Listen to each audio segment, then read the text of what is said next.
Alright, welcome back everyone. Another announcement video. They announced a new sanctioned format by Wizards of the Coast. As you can see on the screen, it is called Pioneer. Now, this format, it's exciting for a lot of reasons, kind of concerning for others. So to start with, the sets that it's going to include, it's going to start from Return to Ravnica, so the second Ravnica set, or second time with Ravnica block. And it's going to follow all the way through Theros block, through Khan's block, through Battle of Zendikar block, through Shadows, to the Return to Innistrad block, Kaladesh block, Amonkhet, Ixalan, Dominaria, and then finally Guilds of Ravnica, and then now Throne of Eldraine, and everything in between those. Plus, it's going to continue to grow. So like Modern, it has a cutoff date. Modern is 8th edition forward. This will be Return to Ravnica forward. What does this mean for Historic? I don't know. This is going to be on Magic Online, not Magic Arena, which for me is great. I like Magic Arena, but I also have a giant collection of like everything except for War. Like I basically don't have the current standard on Magic Online because I have Arena. So that kind of sucks. But I think this is awesome. It's an expansive set or expansive format, and the ban and restricted list is super unique with it. So as of right now, as you can see on the screen, there are only 5 cards banned. The allied fetch lands are banned fetch lands. That's it. Or banned cards. That's it. Just those 5. Now, what does this mean? It takes away some of the parts of the Modern. A lot of people complain about Modern with lots of shuffling, quote-unquote perfect mana bases, things like this. Now, does this mean that multiple colored mana bases, like 4 colored mana bases, aren't going to be realistic? Meh. There's a lot that goes into that. The nice thing I think about Return to Ravnica, though, is you cut out stuff like Gristlebrand, Snapcaster Mage, Liliana the Veil, Green Sun Zenith, stuff from New Phyrexia. This stuff. You cut out these cards that are, like Gristlebrand obviously is like really powerful and can be enabled with so many different enablers. So it's nice to not see him. You also have like Green Sun Zenith from Scar's block. That's pretty powerful. So powerful it's still banned in Modern, which I don't know if it should be or not, but that's another discussion for later. It also, and I'm sure this is probably something they didn't really think about too much, but it also cuts off the expense of the format a lot. You don't have fetch lands. That's a big cut to price.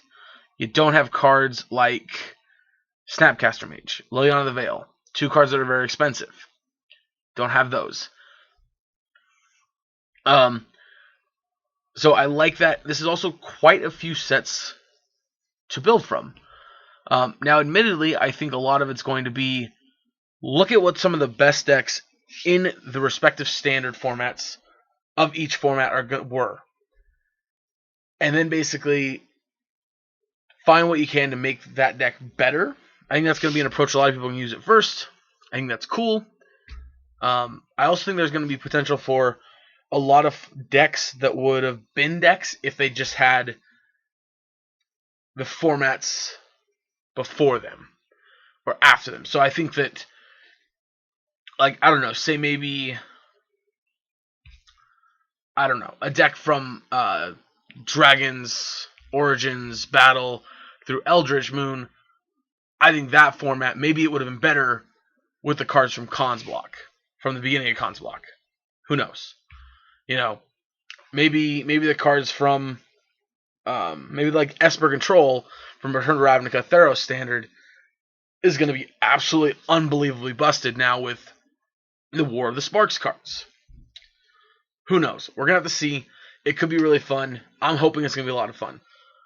But I do have some concerns. With the ban list being the way it is, I hope the way they're going to approach it, which the way they said they are, is going to be, it seemed to me it's going to be pretty aggressive. They're going to go after things that, once they seem to be too much of an issue, they're going to act.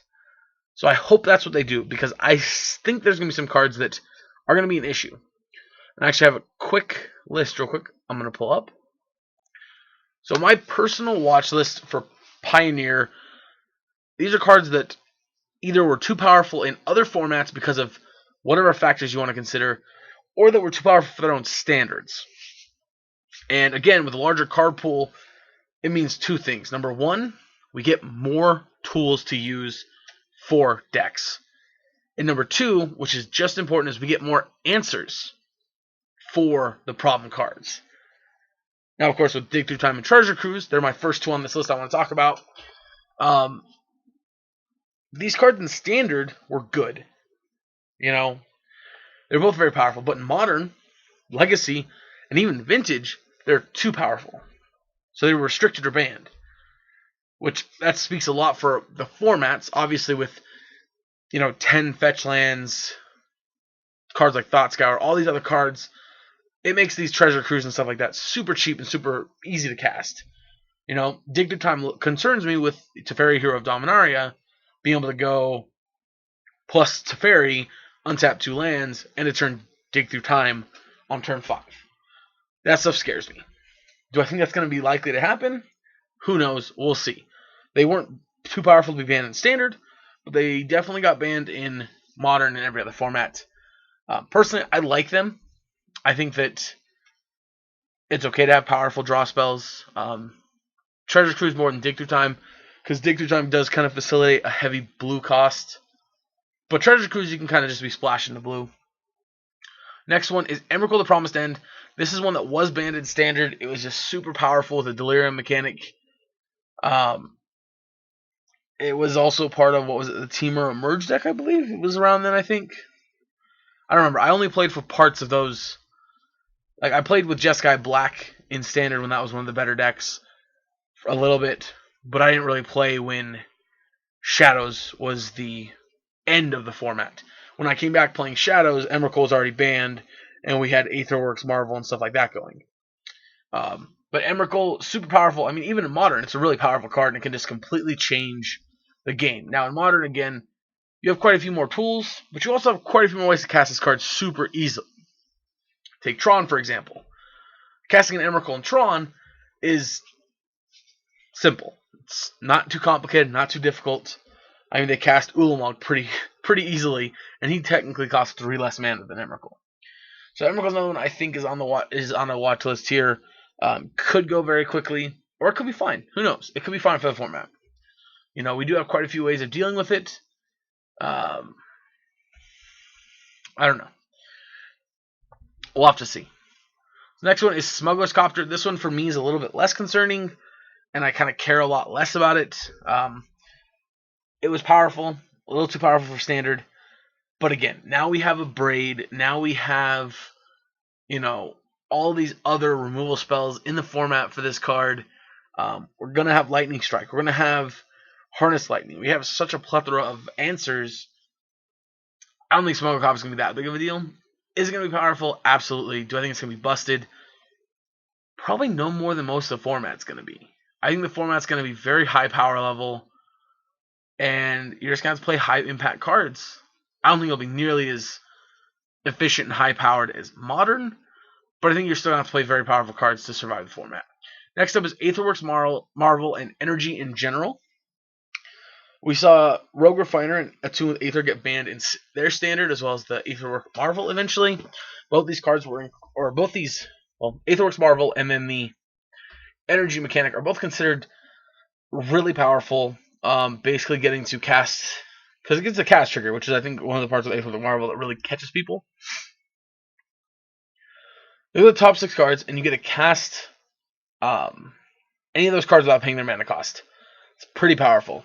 Also, getting 6 energy is pretty easy between the two with Aether, Harness Lightning, Rogue Refiner. These really powerful cards that they have these nice incentives for playing them. Attune with Aether finds you a basic land to help you play your multicolor deck. Harness Lightning is a removal spell. Gives you 3 energy. If you don't need all 3 of it, that's great. You add more.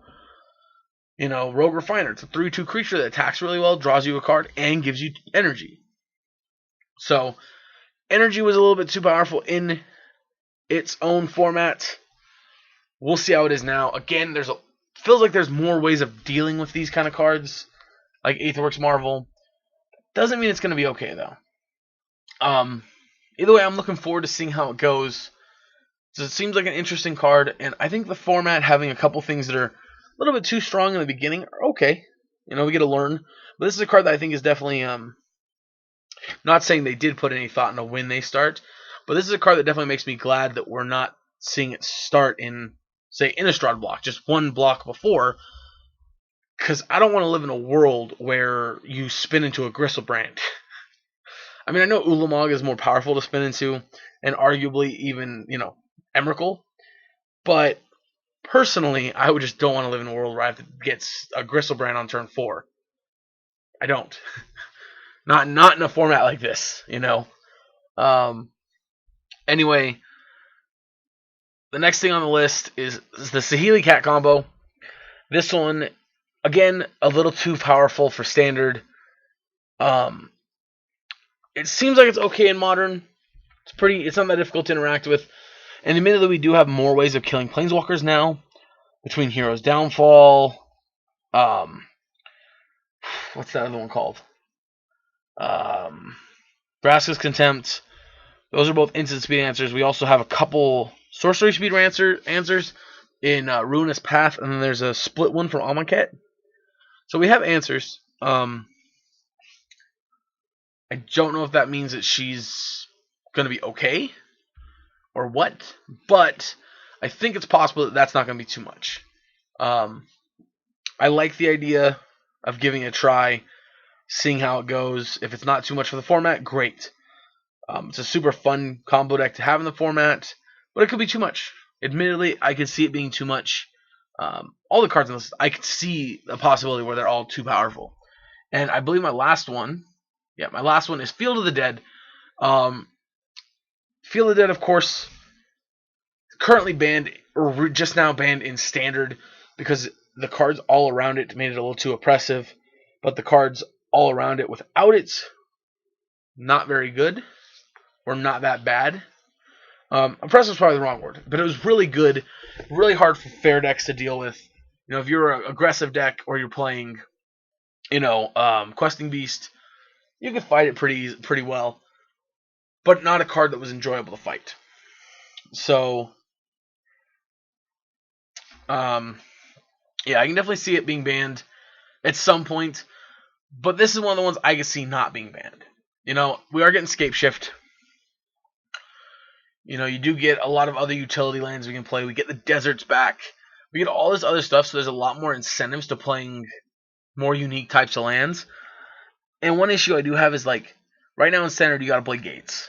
Or you got to play gain lands and temples and all this stuff. I think that it's hindering. It's not free to play all these tap lands. But now, don't get me wrong, you'll still probably play a lot of tap lands. But now, you have access to the pain lands. The tap for colorless or tap for one of each color. You have the fast lands. You have the end of the battlefield if you control 2 or more basic lands on tapped lands. You have the reveal a land basic land from your hand of that type comes to play untapped lands. You have a lot of options. You got a lot of them for dual lands that can come and play untapped. They're going to flow better with Field of the Dead. Not to mention, we still have Cavalier of Thorns. We still have Golos. And again, I think in this format, it would be better to ban Field of the Dead again than banning Golos or banning Cavalier or banning any of these other enabling creatures. Because I think leaving the enabling creatures for potential future land-based deck or just for a cool synergy-based deck, I think is better. Now, again, I don't know if any of these cards actually will be banned. I don't know if they'll be too strong. I don't know if they'll be reasonable. It's a little too early to honestly be making calls, but I want to talk about it. I want to talk about my feelings. I'm super excited for the format. I believe it comes on Magic Online on Thursday, which means next week for sure we'll have a video for it. Most likely on Thursday. There may be bonus videos sooner. I may also break my rules and do like a learning how to play or something with these. But yeah, we'll see how it goes. I hope you guys enjoy this video. I hope you guys enjoy the format. Let me know what you guys think of Pioneer, and let me know what some sweet deck lists you guys want to try out. I've already got a ton of them. Like I mean, I got a lot. I got a lot of these decks I want to try out. So let me know in the comments below. I hope you guys enjoy this video. Thank you so much for tuning in. I really appreciate it. This is all made possible because of you guys. Thank you so much, and I will catch you guys in the next video.